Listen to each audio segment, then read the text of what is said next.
Never underestimate the man sitting alone in the corner of a quiet cafe, because sometimes the quietest presence in the room is the one that has survived the loudest battles.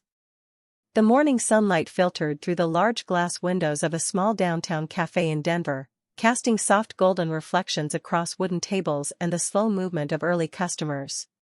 Jack Miller sat alone at a corner table, a white American single father in his late 30s, dressed in a simple gray jacket and worn jeans that made him look ordinary to anyone who glanced at him without attention.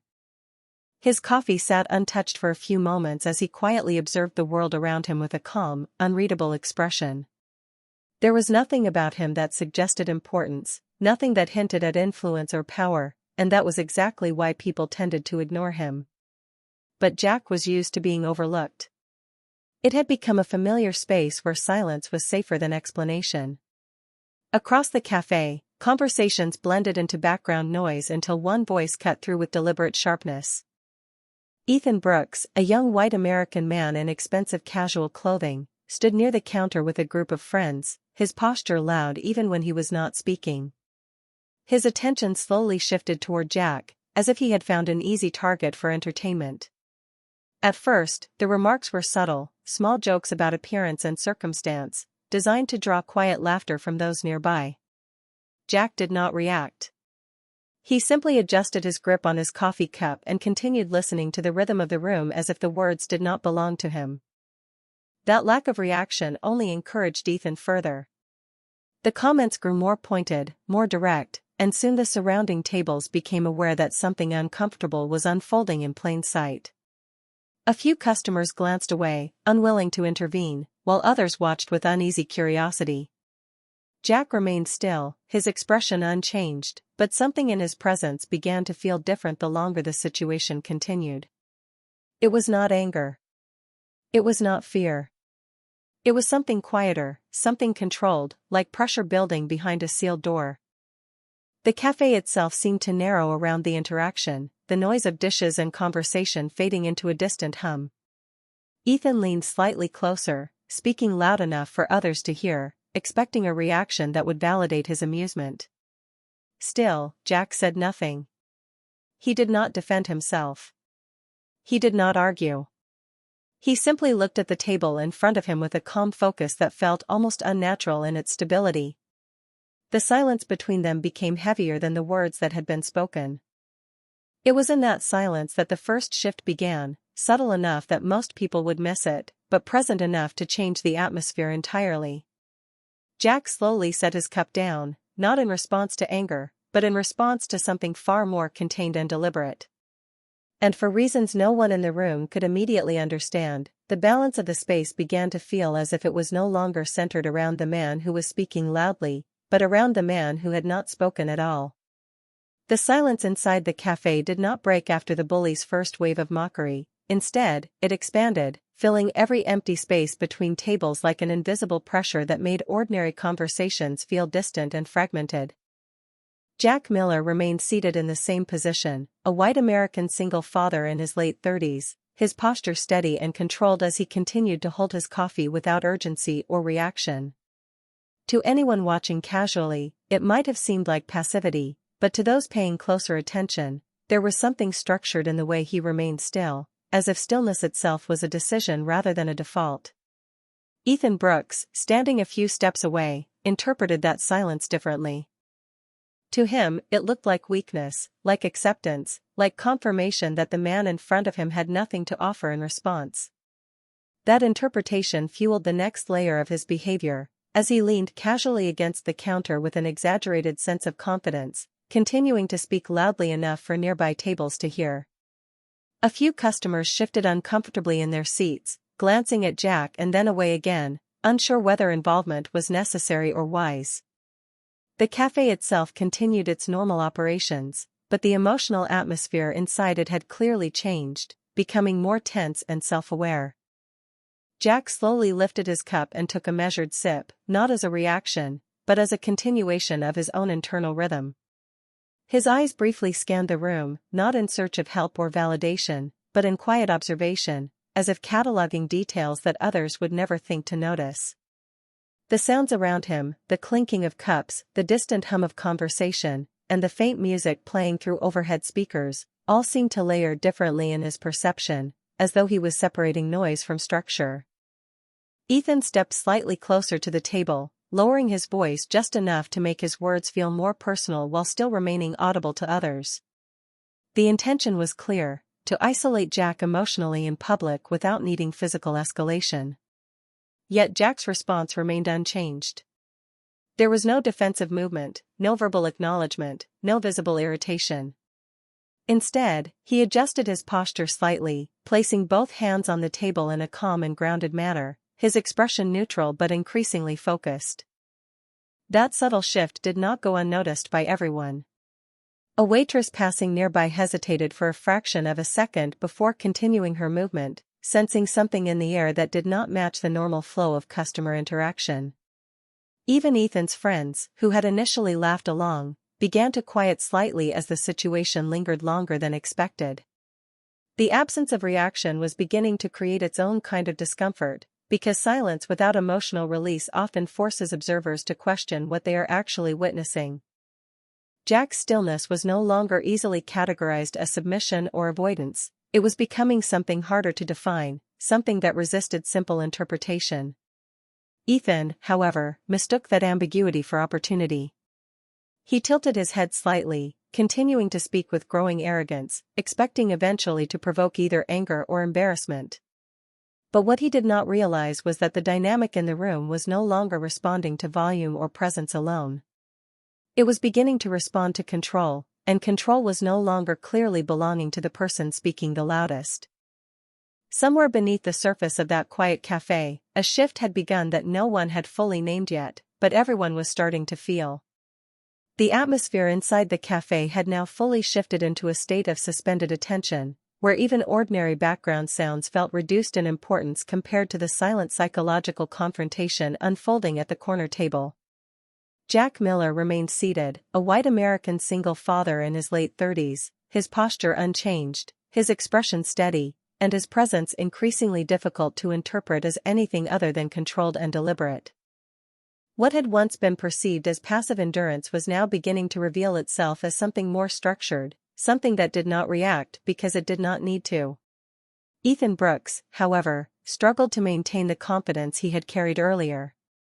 His posture was still upright, his voice still occasionally sharp, but there was a subtle inconsistency emerging in his delivery, a break in rhythm that suggested his control over the situation was no longer absolute. The people around them were no longer responding in the way he expected. Instead of laughter, there was silence. Instead of encouragement, there was observation. Jack slowly shifted his hands on the table, not in preparation for confrontation, but in a grounded, composed adjustment that suggested complete awareness of his surroundings. His eyes lifted slightly, scanning Ethan not with hostility, but with measured recognition, as if evaluating a situation that had already been understood internally. "You are trying to define me through reaction," Jack said calmly, breaking the silence without raising his voice. The sentence was simple, yet it altered the energy in the room more effectively than anything that had been said before. Ethan's expression tightened, and for the first time, his response did not come immediately.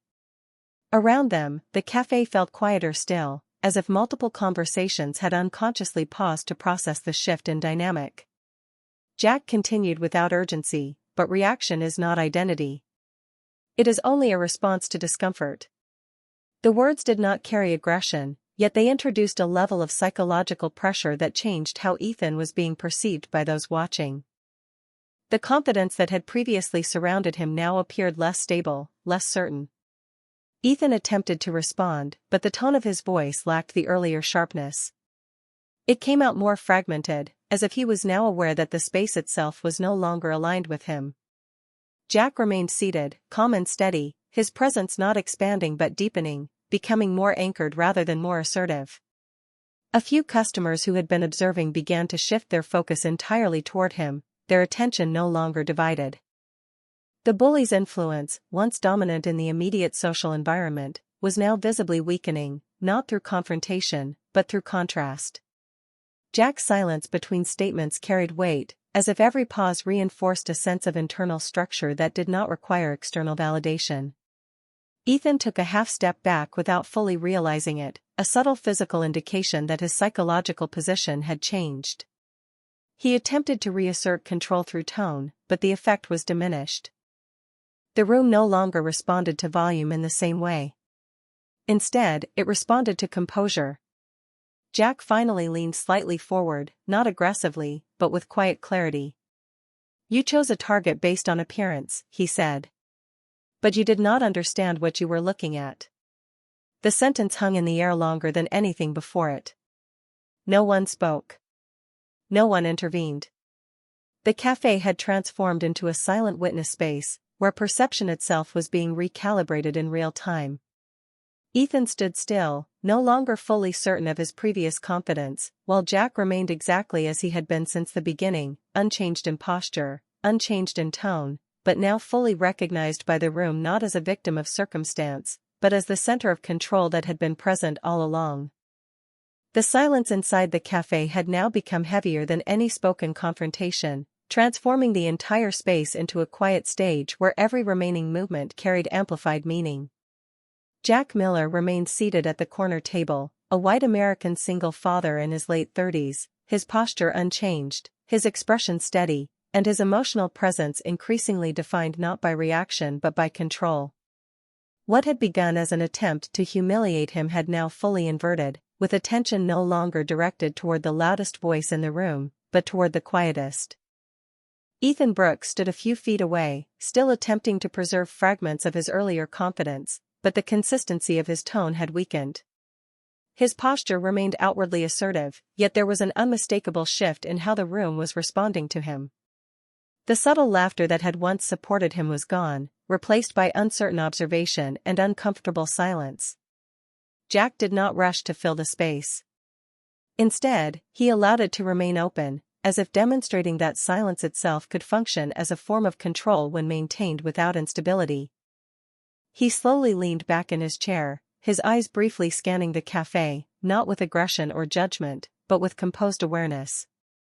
The shift was no longer subtle to those paying attention. The environment itself had recalibrated around him without instruction. Ethan attempted to speak again, but his words no longer carried the same weight.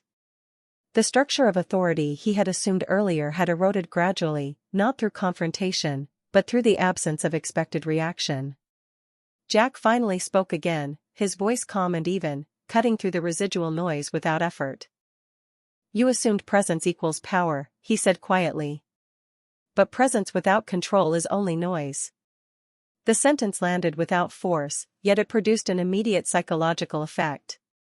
Ethan hesitated, his expression tightening slightly as he tried to process the shift in dynamic. Around them, the cafe felt almost frozen in attention. Customers who had once been passive observers were now fully engaged in silence, recognizing that something fundamental had changed in the interaction they were witnessing. Jack did not move aggressively. He did not raise his voice. Instead, he placed both hands calmly on the table, reinforcing a grounded posture that suggested complete internal stability. "You measured people by what you saw," he continued. "But you did not account for what you cannot recognize under pressure." Ethan took a small step back, not dramatically, but enough to signal a loss of psychological footing. The confidence that had carried him earlier was no longer supported by the environment. It had become isolated. Jack's gaze remained steady, not fixed on dominance, but on clarity. The room no longer felt divided between entertainer and audience. Instead, it had become a space recalibrating around an unspoken center of gravity. Even the background noise of the cafe seemed reduced, as if the environment itself was acknowledging the shift. Ethan tried to reassert himself verbally, but the attempt lacked cohesion. His words no longer created alignment among those listening.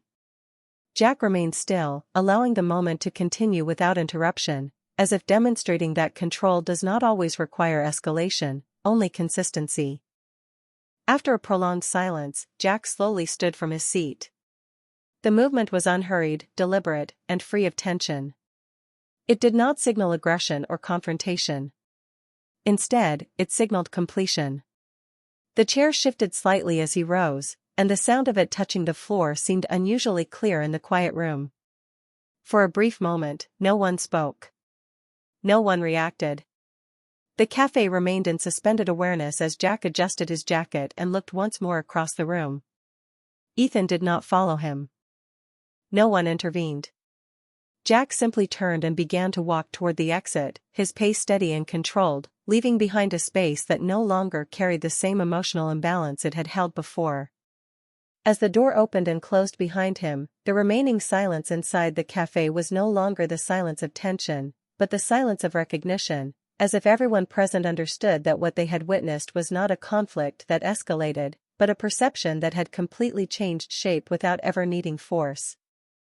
The cafe door closed behind Jack Miller with a soft final sound that felt disproportionately significant in the silence that followed, as if the entire space had been reset the moment he exited. Inside, the atmosphere remained suspended, with customers still processing what they had just witnessed without fully understanding how or why the emotional structure of the room had shifted so completely. Ethan Brooks remained standing near the counter, but his earlier confidence had not recovered.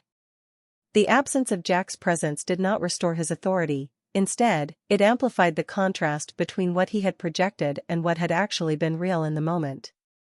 The remaining patrons avoided direct engagement, returning slowly to their conversations, but the tone of the cafe had permanently changed. It was quieter now in a different way, not from tension, but from reflection. Outside, Jack walked along the sidewalk with steady pace, his posture unchanged, his expression calm and composed, as if nothing unusual had occurred. A white American single father in his late 30s, he blended into the urban environment with ease, yet there was nothing ordinary about the way he carried himself. Each step was deliberate, not in urgency, but in control. The street around him continued its normal rhythm, passing cars, distant conversations, the muted sound of city life continuing without interruption. Yet internally, there was no trace of instability or emotional residue from the confrontation. He reached a quieter section of the street and paused briefly near a glass reflection, not to observe himself, but to recalibrate his surroundings. The reflection showed no visible conflict, only a calm figure moving through space with complete awareness. Inside the cafe, Ethan finally sat down in the chair Jack had previously occupied, though the gesture did not restore any sense of dominance. Instead, it highlighted the absence of understanding he had been operating under. The other customers gradually returned to their routines, but occasional glances toward the exit suggested that the memory of what had occurred was not easily dismissed. There had been no physical escalation, no visible confrontation beyond words and presence, yet the psychological structure of the room had been permanently altered. Jack continued walking until he reached the end of the block, where the noise of the cafe faded completely behind him.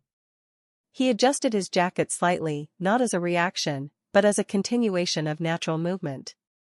The earlier encounter was already being stored internally not as conflict, but as a demonstration of a simple truth: perception determines authority more than aggression ever could.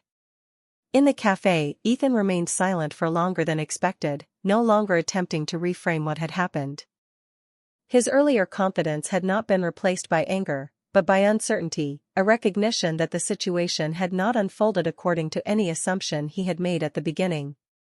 Meanwhile, Jack turned onto another street, disappearing gradually into the flow of pedestrians, indistinguishable to anyone unaware of the context.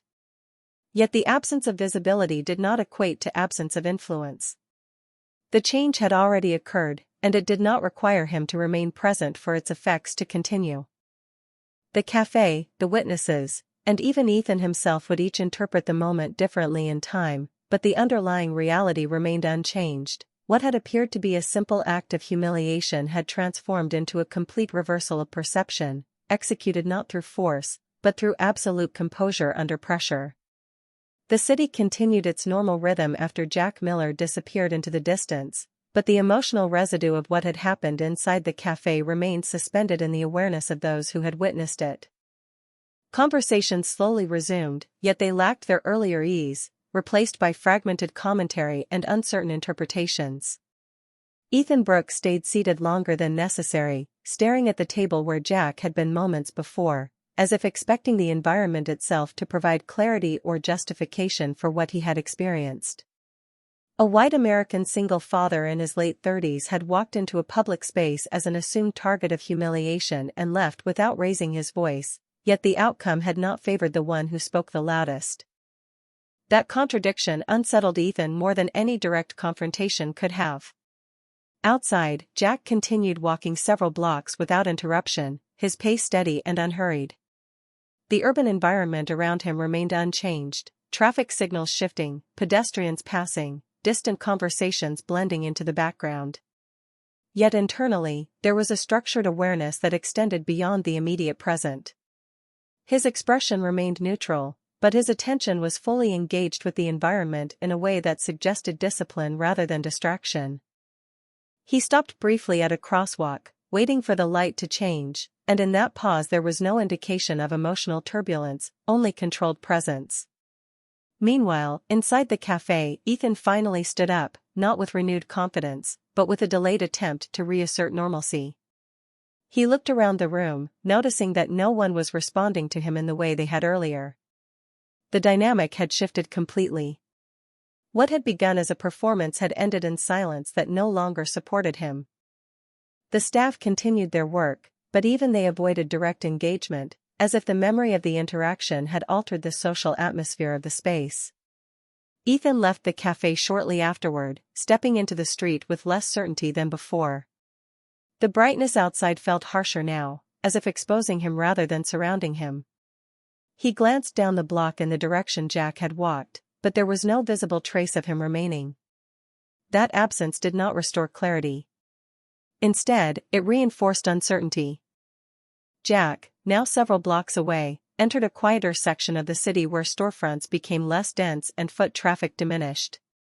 He slowed slightly, not from fatigue, but from transition. The earlier encounter was no longer active in his immediate focus, but it remained fully integrated into his awareness as a completed event rather than an unresolved conflict. A passing reflection in a glass window briefly captured his image again, and he paused for a fraction of a second, not to reassess identity, but to confirm continuity of composure. The reflection showed no disruption, no visible sign of emotional residue, only a calm figure moving forward with deliberate control. Inside Ethan's mind, however, the moment was not resolving in the same way. It was replaying not as humiliation in the traditional sense, but as an inability to categorize what he had witnessed. The absence of reaction had not created weakness, it had created imbalance in his understanding of power itself. That imbalance was now spreading into interpretation, memory, and self-assessment. Jack continued forward until the noise of the cafe was no longer even a distant thought. The city expanded around him again in its ordinary structure, yet his internal state remained unchanged, composed, structured, and fully present. What had occurred earlier was not something he needed to revisit, because for him, it had never been about confrontation. It had been about control of self under pressure, and that control had never been compromised. Behind him, in a small cafe several blocks away, the consequences of misunderstanding continued to unfold quietly, not through action, but through the slow realization that perception itself had been the variable all along.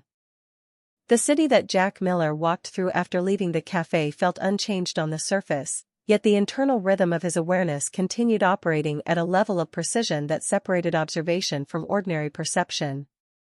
A white American single father in his late 30s, he moved through the sidewalk crowd with a calm, unhurried pace, his expression neutral and composed, showing no outward sign that anything significant had occurred moments earlier. To him, the interaction in the cafe had already been categorized and filed internally as a completed social correction of perception rather than an emotional event requiring further reflection. Around him, the environment maintained its usual urban density, pedestrians crossing intersections, distant engines passing through traffic lanes, storefront reflections shifting with daylight angles. Yet within that ordinary structure, Jack remained distinctly centered, not in dominance over others, but in control of his own internal state. Meanwhile, several blocks away, Ethan Brooks continued walking in the opposite direction, though his pace was less consistent. His earlier confidence had not returned, and the memory of what had happened inside the cafe persisted in a way that did not resolve easily. It was not the outcome itself that unsettled him, but the inability to properly categorize what he had witnessed. The absence of visible escalation, the lack of emotional reaction, and the complete reversal of perceived authority created a contradiction that his interpretation could not comfortably settle. Inside his mind, the event replayed repeatedly, not as a confrontation, but as a structural shift he had failed to anticipate. He had entered the cafe believing control was established through volume, attention, and social reinforcement. He left without any of those assumptions intact. Jack, however, continued forward through the city without interruption. As he reached a quieter intersection, he paused briefly at the curb, waiting for the light to change. In that moment of stillness, there was no tension, no residual conflict, only structured patience. His posture remained balanced, his breathing steady, and his gaze directed forward without distraction. A passing reflection in a storefront window captured him momentarily, but he did not adjust his appearance or behavior in response. Instead, he continued as if the reflection confirmed nothing new, only what had already been stable. In contrast, Ethan found himself slowing his pace as he approached another block, his attention no longer focused on asserting confidence but on reconstructing meaning. The reactions of others in the cafe, once aligned with his expectation, now appeared fragmented in his memory. The laughter that had once felt supportive now seemed uncertain, and the silence that followed Jack's words felt heavier in hindsight than it had in the moment. Jack resumed walking once the light changed, blending back into the movement of pedestrians with no distinction in outward appearance. Yet internally, his state remained unchanged, calm, controlled, and fully present.